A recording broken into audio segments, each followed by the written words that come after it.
Assalamualaikum warahmatullahi wabarakatuh.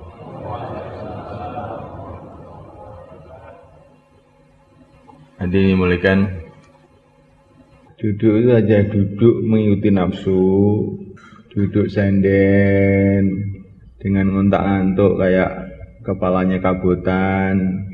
Ada duduk mujahadah. Nah, kalau duduk mujahadah itu mendatangkan hidayah. Dalam mujahadah ada hidayah. Dalam mengikuti nafsu ada kesesatan. Wa man adallu mimman ittaba'a hawahu. Siapakah yang lebih sesat melebihi orang yang mengikuti maunya sendiri. Duduk mujahadah, duduk tawajuh, tidak bersandar. Kalau kuat iftiros, kepala diangkat. Ini coba itu kepala. Kepalanya diangkat. Pokoknya kalau belum diangkat semua nggak mulai bayan. Itu kamu dengan meletakkan di bawah kepala merugikan seluruh umat ini. Jadi berhenti bayan, nggak jadi bayan nanti. Jadi kita biasakan diri, apa mau kita tentang.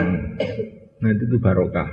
Karena namanya nafsu manusia itu ingin yang buruk-buruk. Kalau kita punya prinsip tentang nafsu, nanti jadi dapat hidayah. Wa khalifin nafsa wasyaitana wa'sihima wa inhuma mahadakan nasha fattahimi. Selawatan malam kebaca ini kan tadi Burdah. Wa khalifin nafsa wasyaitana wa'sihima wa inhuma mahadakan nasha fattahimi. Tentang itu nafsu dan tentang itu syaitan. Kalau nafsu setan pura-pura saya ini ingin baik buat kamu. Fattahimi. Tuduh dia ini mesti bohong ini. Kok setan datang saya ini ingin baik buat kamu. Ini seperti setan dulu datang kepada mbah kita Adam. Inni lakuma laminan nasihin. Saya ini ingin baik loh, Adam sama kamu. Ternyata malah menyusahkan. Nah, nafsu juga begitu. Kita ini dibikin mengikuti nafsu, suruh tidur, suruh enak-enakan. Akhirnya bukan senang, tapi akhirnya malah sengsara. Di pesantren, sudah kamu tenang-tenang aja. Banyak tidurlah kamu. Akhirnya 10 tahun di pesantren gak dapat ilmu. Keluar 40 hari, setan datang. 40 hari itu lama loh itu, 40 hari itu. Kamu relax-relax saja. Apalagi waktu bayan hidayat ini, tidurlah kamu. Supaya waktu itu cepat berlalu. Perbanyak tidur, perbanyak ngobrol. Sehingga 40 hari pulang, imannya nggak naik. Wancat saja. Ini namanya syaitan. Tapi kita tentang syaitan itu, kita tentang nafsu itu. Ada seorang wali mulai kan. Ini cerita penting ini. Wali ini punya keramat. Keramatnya apa? Kalau manggil binatang-binatang tuh semua itu datang. Burung-burung, datang sini. Langsung datang. Pokoknya binatang-binatang, apalagi manusia, dipanggil dia, datang. Nah, satu hari itu dia manggil-manggil burung, nggak ada yang mau datang. Hasilnya nggak dapat. Nah, manggil burung nggak datang. Maka dia ini heran. Salah saya ini apa, dosa saya ini apa gitu. Ternyata dosanya itu apa? Dosanya itu dia makan dengan nafsu. Biasanya itu makan itu musyahadah. Pokoknya saya makan itu hanya karena perintah Allah. Supaya kuat untuk amal. Udah, apa saja makanan, pokoknya asalkan ikut perintah Allah, bismillah. Biasanya begitu. Tapi hari itu karena dikasih makanan enak sama temannya, makannya kok enak, wet, keramatnya hilang. Keramatnya hilang. Jadi orang itu kalau mengikuti nafsunya keramatnya hilang. Nanti keluar gak dapat taskilan. Nah, sekali orangnya malah lari. Insyaallah kan? Saya dikasih cerita ini zaman dulu. Bagaimana Syekh Nidhamuddin Aulia, ya. Syekh Nidhamuddin Aulia itu yang dulu ulama besar yang dikubur di itu dekat markas itu. Sampai sekarang juga masih ada kuburannya. Beliau ini sakit. kakinya pincang, sakit, toklek. Ketemu pendeta Hindu. Syekh, katanya pendeta Hindu, mau saya obati? Kamu bisa? Mau apa enggak? Katanya. Ya mau. Kakinya dipegang sama pendeta Hindu tadi, langsung sembuh. Maka Syekh Nidhamuddin itu heran, oh kamu hebat betul. Apa yang amalan kamu? Amalan saya ini Syekh, kata orang Hindu itu. Apa kesenangan nafsu saya tentang. Kalau saya ingin ke timur, saya ke barat. Kalau saya ingin ke barat, ke timur. Kalau saya ingin ngomong, diem. Kalau saya ingin diem, ngomong. Kalau ingin makan, nggak makan. Kalau sudah nggak mau makan, makan. Itu amalan saya. Dengan amalan itu saya jadi sakti saya. Kaki sakit tak pegang, langsung sembuh. Oh begitu. Sekarang saya mengajak kamu masuk Islam, katanya Syekh Nidhamuddin. Iya, saya mau ikut, katanya. Nah kok enak saja, kamu kan pimpinan orang Hindu. Iya, tadi hati saya tanya, mau nggak masuk Islam? Nggak mau, langsung masuk saya. Nah, gitu. Akhirnya jadi muridnya Syekh Nidhamuddin. Nah, gitu caranya. Insya Allah teman-teman. Dan ini anehnya itu ada cerita seperti ini diceritakan oleh Al-Tha'labi dalam Qasasun Nabiyyin. Cerita di Mesir, serupa ini. Di Mesir itu ada pendeta Nasrani kalau ini. Masya Allah, pendeta Nasrani ini banyak punya kelebihan. Termasuk yaitu manggil-manggil burung, apa-apa pada datang. Sehingga banyak orang Islam yang merasa takjub. Akhirnya ada satu ulama di risau. Ini orang Kristen ini bisa mempengaruhi orang Islam ini. Akan saya datangi, saya ajak masuk Islam. Kalau nggak mau, saya bunuh saja ini orang. Biar nggak jadi fitnah ini orang. Maka ulama tadi datang kepada pendeta Nasrani ini. Maka ulama tadi langsung bilang, saya ngajak kamu masuk Islam. Pikiran orang ulama tadi, pokoknya kalau nggak mau, gitu. Saya ngajak kamu masuk Islam.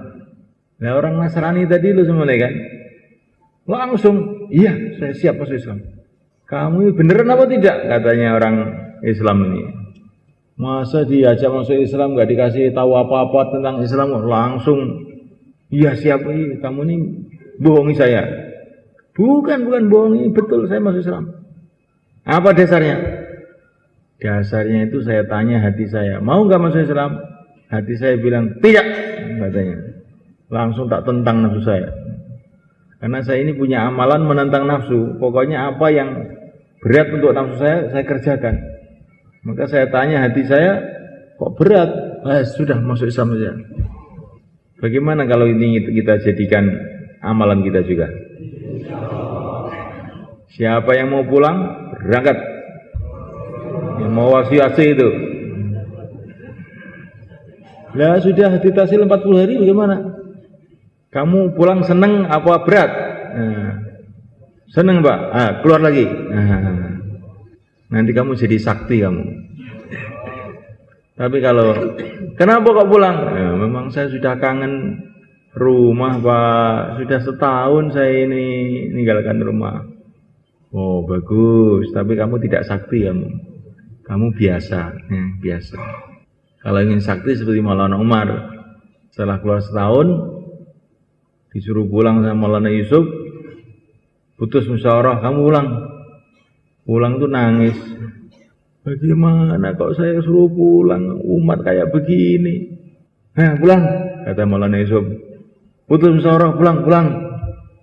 Akhirnya sakti itu. Emang nggak mau pulang sebetulnya itu. Akhirnya di mana-mana jadi asub hidayah. Ini kalau cerita ya enak insya Allah ya. Jadi kalau amalkan bagaimana? Kalau amalkan bagaimana? Lebih enak. Kamu jadi sakti ya.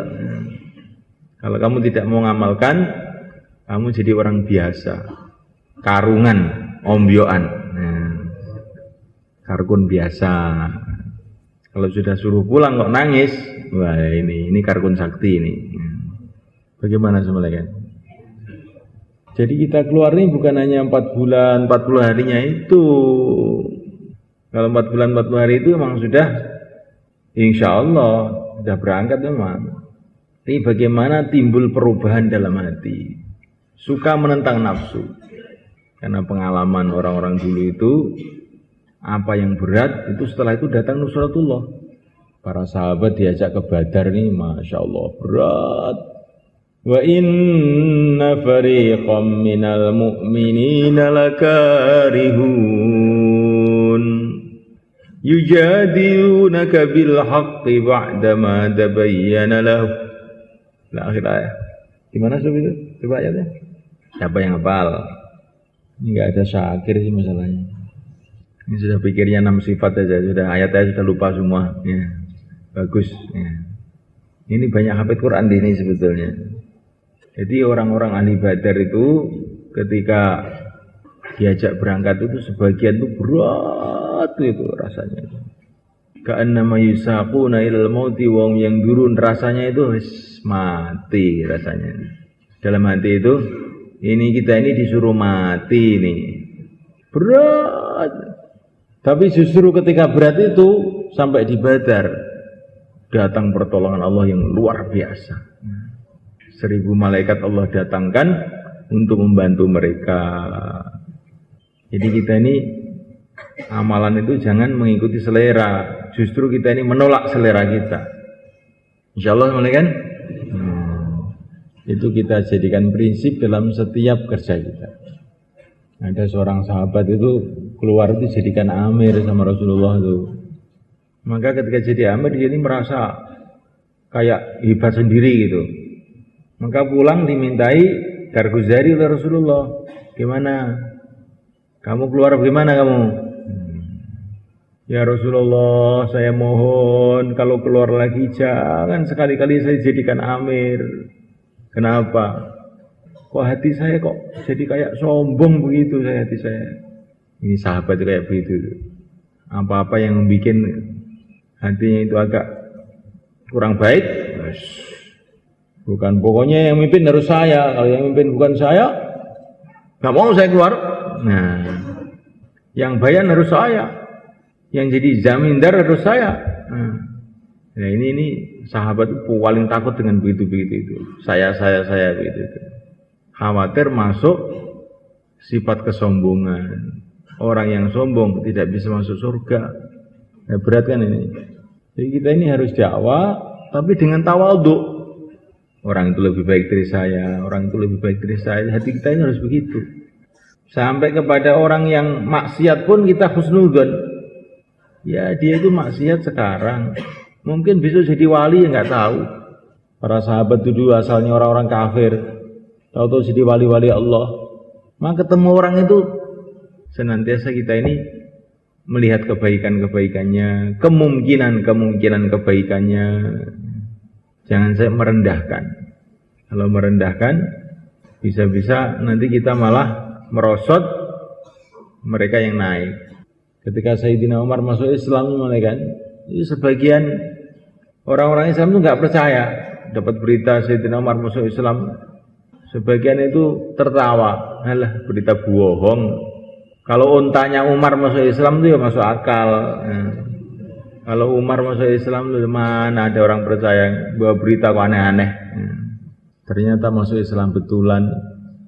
Dan nanti tadi sahabat yang mentertawakan Sayyidina Umar itu akhirnya di bawah Sayyidina Umar melejit sana ke atas. Kita tidak tahu semuanya kan. Nah, kita ini dakwah dengan tawadhu. Man tawadhu'a lillah rafa'ahullah. Barang siapa yang tawadhu tapi karena Allah. Bukan tawadhu karena supaya dianggap orang tawadhu. Saya tawadhu saja saya.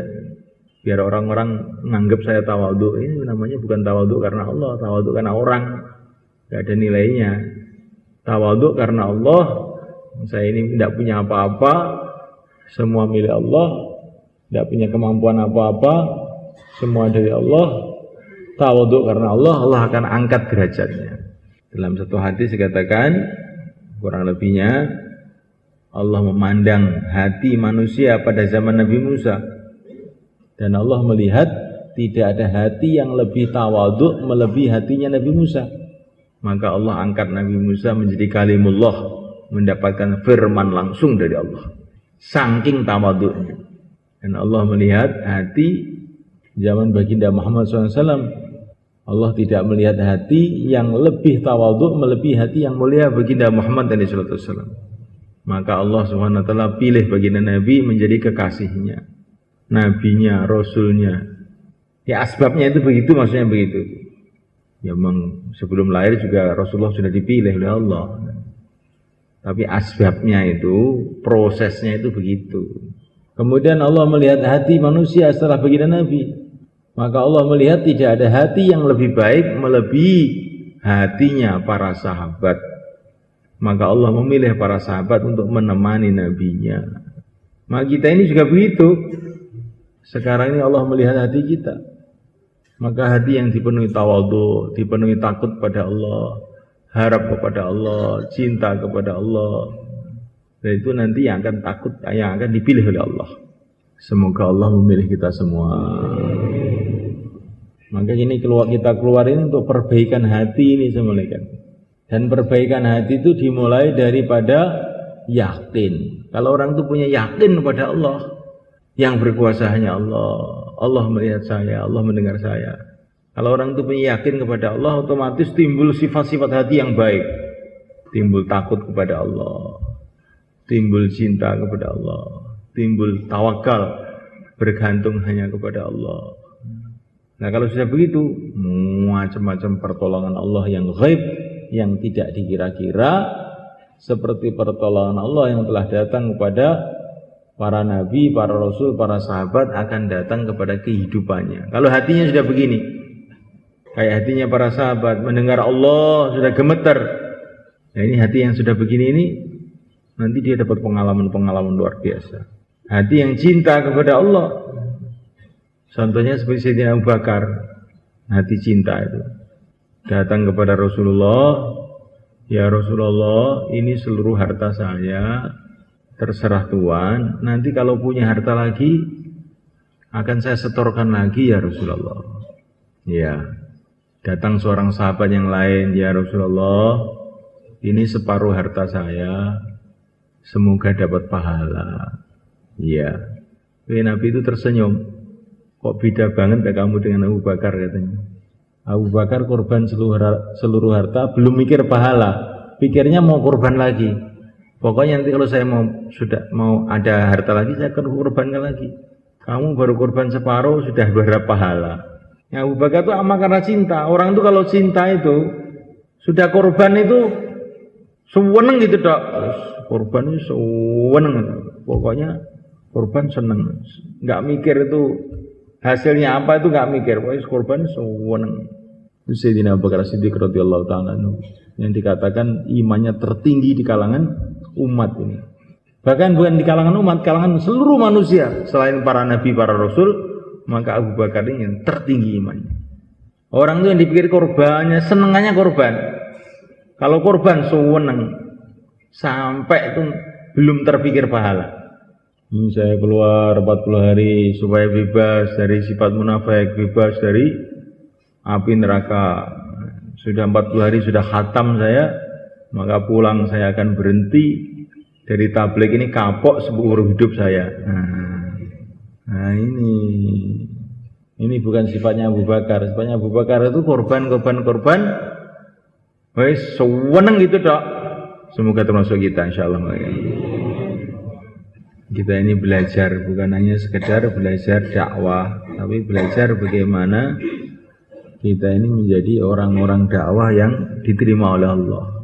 Itu namanya sifat-sifat ahli dakwah, sifat-sifat dai. Sifat yang terpenting adalah yakin. Yakin kepada Allah, yakin kepada agama Allah, yakin kepada Rasulullah SAW, yakin kepada janji-janji Allah, sehingga senantiasa berharap pada Allah, takut sama Allah. Orang itu kalau yakin ada tandanya, tambah takut, tambah berharap, tandanya yakin. Maka dalam satu perjalanan, ini para sahabat ini, amirnya namanya Ala ibnul Hadrami. Ala ibnul Hadrami. Perjalanan di tengah-tengah padang pasir, malam-malam, naik kuda, naik unta. Setelah capek, mereka itu berhenti. Begitu mereka turun dari kuda, turun dari unta, nggak tahu sebabnya itu, tahu-tahu kudanya, untanya pada lari semua mereka. Sedangkan makanan mereka, minuman mereka itu di situ semua. Maka mereka itu di padang pasir tuh, wah, sudah rasanya hati itu mati ini sudah. Di tengah-tengah padang pasir nggak ada makan, nggak ada minuman, nggak ada tunggangan, bagaimana ini? Sehingga mereka itu malam itu dalam keadaan betul-betul gelisah.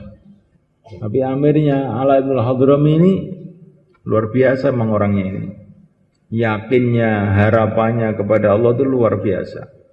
Begitu datang waktu subuh, maka beliau bayan. Bayannya bukan kayak kita, ewek sambil ngantuk begitu, enggak. Ini tengah padang pasir, kendaraan semua sudah hilang, makanan hilang, minuman hilang. Itu lehernya itu saking hausnya sudah kayak mau copot. Subuh itu mereka kebanyakan pada tayamum yang sudah batal, enggak ada air. Kemudian setelah selesai sholat subuh, Ala itu bayan, bayannya pendek aja. Tapi pendeknya orang dalam keadaan mujahadah seperti itu, kesannya luar biasa. Kayaknya begini, saudara-saudaraku, bukankah kamu ini orang-orang yang beriman kepada Allah? Benar, katanya pasukannya semua. Bukankah kamu ini fisabilillah dalam membela agama Allah? Benar. Orang seperti kamu ini tidak mungkin disia-siakan oleh Allah. Pasti Allah akan menolong kamu. Ayo doa. Allahumma, Allahumma, Allahumma. Diamini sama Ala ibn al-Hadrami. Doa diamini. Jadi doa diamini habis sholat itu termasuk amalan para sahabat ini. Bukan ngarang ini. Allahumma, Allahumma, ya Allah, haus ya Allah. Minta air, tahu hujan. Bos. Wah, para sahabat-sahabat itu semua senang. Langsung pada minum, langsung pada mandi. Setelah selesai minum, mandi, tiba-tiba kuda-kudanya, onta-ontanya itu datang lagi semua. Nggak ada yang memandu, itu datang semua. Orang dalam kesulitan berharap hanya kepada Allah. Kalau kita sekarang untuk bayan, kita harus berharap sama Allah. Ya itu mudah. Dalam kesulitan, asbab-asbab tidak ada. Orang sudah pada putus asa. Kok hati kita kepada Allah? Nah itu menurut pengalaman orang-orang dulu itu, Masya Allah. Pertolongan Allah itu langsung datang. Kayak Nabi Musa, depannya lautan, belakang pasukan Fir'aun. Semua temannya sudah pada ketakutan semua. Inna lamudrukun. Tapi Nabi Musa, kala. Jangan terkesan dengan keadaan-keadaan ini. Inna ma'ya Rabbi. Tuhanku bersamaku. Di dalam keadaan sudah kepepet betul Nabi Musa itu. Hatinya hanya bergantung pada Allah. Inna ma'ya Rabbi. Tuhanku bersamaku. Akhirnya datang pertolongan Allah. Kita nanti kalau menghadapi masalah-masalah sulit begitu, insya Allah kan? Setelah hati itu inna ma'ya Rabbi, terus kemudian musyawarah. Apa yang harus kita buat? Apa keputusan musyawarah kita buat? Insya Allah nanti datang pertolongan Allah. Begitu insya Allah kan? Sayyidina Ali datang ke Yaman. Ini sering saya ceritakan. Karena di sini ini ada rahasia yang penting kita renungi. Di Yaman beliau cuma bicara 5 menit, nggak ada 1 menit. Saya ini diutus oleh Rasulullah mengajak kamu masuk Islam, gitu dok. Satu kabilah namanya kabilah Hamadan, kabilah besar sekali, satu suku di sana langsung masuk Islam semua. Kenapa ini kata-kata Sayyidina Ali ini kok begitu barokah ini? Rahasianya di mana? Padahal sebelum itu sudah dikirim jamaah selama 6 bulan di Yaman. Gak dapat taskilan sama sekali. Dikirim Sayyidina Ali setengah menit gerudukan. Dikirim sama 6 bulan gak dapat taskilan blas. Ini dakwah itu kayak begitu itu. Ini bukan berarti jamaah yang 6 bulan itu gak ada gunanya, bukan begitu. Cuman para ulama itu ingin ngambil pelajaran dari Sayyidina Ali. Kok pembicaraannya itu begitu berkah? Dari mana? Wallahu a'lam. Di antara sebabnya memang sebelumnya itu Sayyidina Ali memang sudah banyak berkorban, banyak bersusah payah untuk agama. Yang kedua, itu rahasianya itu di dalam perkataan beliau itu. Saya disuruh Rasulullah. Nah, inilah. Jadi beliau itu datang bukan atas nama pribadinya, bukan atas nama Ali bin Abi Thalib. Tapi dalam hati beliau ini, saya ini diutus Rasulullah. Saya ini penerusnya Rasulullah. Mengajak kamu masuk Islam. Orang itu kalau merasa meneruskan Rasulullah itu, merasa disuruh Rasulullah itu jadi punya kekuatan yang luar biasa. Ini ada jin mencuri makanan. Nah, yang jaga makanan itu Sayyidina Abu Hurairah. Jin, kamu kok nyolong makanan? Kamu tak laporkan sama Rasulullah nih. Jin ketakutan. Jangan. Udah, jangan dilaporkan ya, jangan dilaporkan. Kamu saya ajari doa. Baca ayat kursi, nanti jin-jin pada lari semua. Nah, jadi Sayyidina Abu Hurairah itu karena berbicara itu atas nama Rasulullah, itu jin-jin pada takut, gendruwo-gendruwo gak berani. Wong gendruwo kok malah ngajari ayat kursi, kan aneh dah. Ini gara-gara Abu Hurairah ini merasa dia ini memang diutus Rasulullah nunggu makanan itu, akhirnya gendruwo takut. Kita dakwah begitu. Kalau kita ini dakwah merasa betul-betul kita ini hanya menyambung lidahnya Rasulullah, meneruskan perjuangan Rasulullah, nanti barokah itu. Kayak Sayyidina Ali, kayak Abu Hurairah, demit-demit gak berani. Tapi kalau kita ini dakwah mewakili nafsu kita, mewakili kemauan kita, nggak ada kekuatannya, nggak dimakan setan nanti kita ini. Insya Allah kan? Tanamkan dalam hati saya itu dakwah itu hanya meneruskan Rasulullah. Kalau jauhlah, kalau khususi, sebetulnya saya ini tidak layak ngomong, tapi karena saya ini meneruskan Rasulullah. Ini perintah Rasulullah, ya saya kerjakan. Nanti dakwah kita akan barokah. Biasakan memulaikan setiap amal apa saja, termasuk dakwah, termasuk taklim, termasuk ibadah. Amal dengan syukur semuanya kan. Seneng gitu loh amal itu. Nanti amalan kita akan ditambah oleh Allah. Ditambah mutunya, ditambah barokahnya, ditambah apa-apa tambah. Karena itu jaminan Allah itu. Kalau amal dengan syukur nanti ditambah, tambah barokahnya, tambah kekuatannya, tambah. Jangan amal dengan cemberut. Amal itu dengan sedih. Kok nggak selesai itu 4 bulan ini. Menyesal saya ikut keluar ini. Kalau di rumah saya bisa makan ayam. Dan Nabi akhirnya amal dengan cemberut itu namanya. Kita amal dengan syukur. Insyaallah mulai kan? Amal dengan gembira. Fabidzalika falyafrahu huwa khairum mimma yasma'un. Amal itu dengan gembira. Orang itu kalau gembira nggak ngantuan. Kalau ngantuan itu nggak gembira itu. Ini perintah Allah. Gembira dengan agama ini perintah Allah. Jadi kalau kamu nggak gembira itu dosa. Wal bi fadlillah wa bi rahmati fa bidzalika falyafrahu. Kamu harus gembira. Bukan gembiranya kalau kasih duit aja. Dikasih amal agama itu gembira, itu perintah Allah. Jadi kalau amal itu tidak senyum, gembira gitu, harus kita merasa dosa. Astagfirullah.